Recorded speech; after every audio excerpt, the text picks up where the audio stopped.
healed. Wala po itong bayad. Ano po? Dahil itong kapangyarihan nito ay nagmumula sa ating Panginoong Jesucristo. Ano po? Ang Holy Spirit po ay presence ng ating Panginoong Jesucristo. Ano po? Kung ano po maramdaman ninyo, yun po ay maaaring ma-healed kayo. Pagaan ang inyong pakaramdam. Maging free kayo sa lahat ng kung ano pa man nararamdaman niyo. Ano po? Ayan. Si Jesus po ay banal. Ano po? Okay lang po kayo po. Pamilya ga po kaya? Ayan. Magpipinsan po. Ayan.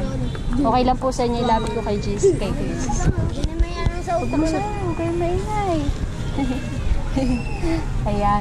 Kayo po ay magsisi sa inyong mga kasalanan. Gayon po ang gustong marinig ni Jesus Christ. Ano po? Ayan po. Sige po, yung bukal po sa inyong kalooban, sa inyong isipan. Sige po. Para matawid na sa likod. Ayan. Pagkatapos nyo pong mag-prayer, kayo nagsisisi po.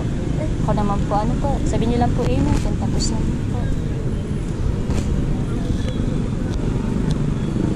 ka naman po. Panginoong Jesucristo, nilalapit ko po ang bawat taong ito, Panginoon, sa inyo. Panginoon, dalhin niyo po sila sa inyong liwanag, Jesus. Panginoon, sa pamagitan po ng Holy Spirit na kasama ko po, Panginoong Jesucristo. Paramdam niyo po sa mga taong ito ang inyong pagmamahal, Panginoon. At ang kaligtasan ito, Panginoon, sa kanila, na kanilang kaluluwa po ay maligtas, Panginoong Jesucristo. Amen. Go Holy Spirit, paramdam mo sa kanila ang pagmamahal ni Jesus Christ. Ngayon din, i-touch mo sila. Ngayon din, in Jesus' name.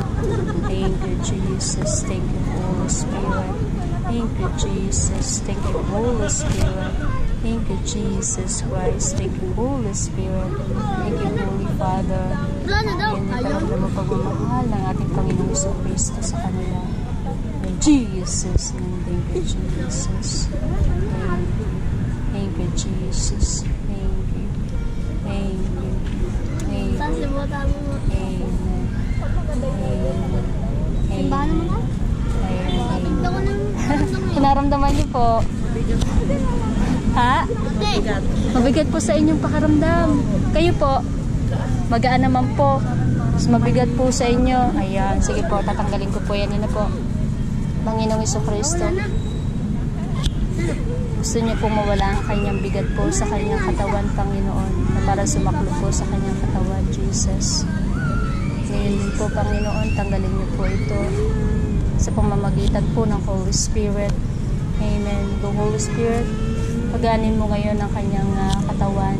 In Jesus' name. Tanggalin naman sa mga espiritu ngayon din. In my Jesus Christ's name. Thank you, Jesus. Thank you, Jesus. Thank you, Jesus. Thank you, Holy Spirit. Thank you, Jesus. Thank you, Jesus. Thank you, Holy Spirit. Amen.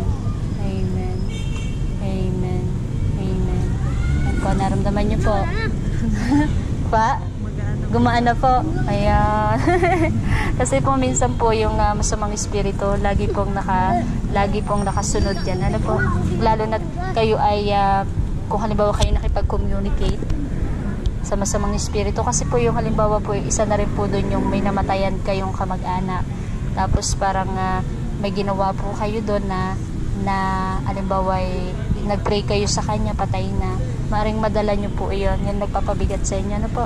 O kaya naman po ay nakipag-engage kayo kay Satanas sa Diablo. Ano po? Yung mga prayer na Latin, mga ganun po, yun po yung nagpapabigat din po sa inyo. Ano po?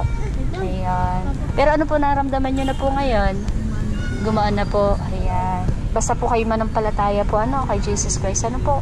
Kayo po hindi pababayaan. Dalangin yung mga kaluluwa po yung mahalaga. Mga dapat po makarating sa kaluwalhatian. Ano po? Ayan. Dahil totoo po yan. Hindi po natin alam ang katotohanan. Ano po? Kaya po kayo ginagawa ko to sa pamagitan po ng presence ni Jesus. Ano po? Ayan. Tumutulong po ako na mahalaman ng mga tao na talaga pong may impyerno. Ano po? Kaya naramdaman nyo ang presence na ito. Si Jesus po. Ayan. Ano po? Ayan. Yung presence na ito. Ano po? Ayan. Salamat po sa inyo. God bless po. Ingat po kayo. Ano po? Pa? Helen Deliverance po. Ayan. Facebook, YouTube at saka TikTok. Ano po? Nandun po lahat. Pati po itong video na ito. Ano po? Ayan, nakalagay din po yan. Ano po? Salamat po sa inyo. Ay po ito malikod sa inyong kasalanan. Ano po? Paano po matatalikod? Yung pong iwasan nyo po na makagawa ng kasalanan. Ano po? At kayo magsisi din po sa inyong mga kasalanan. Yung ginawa po natin ditong prayer. Ano po?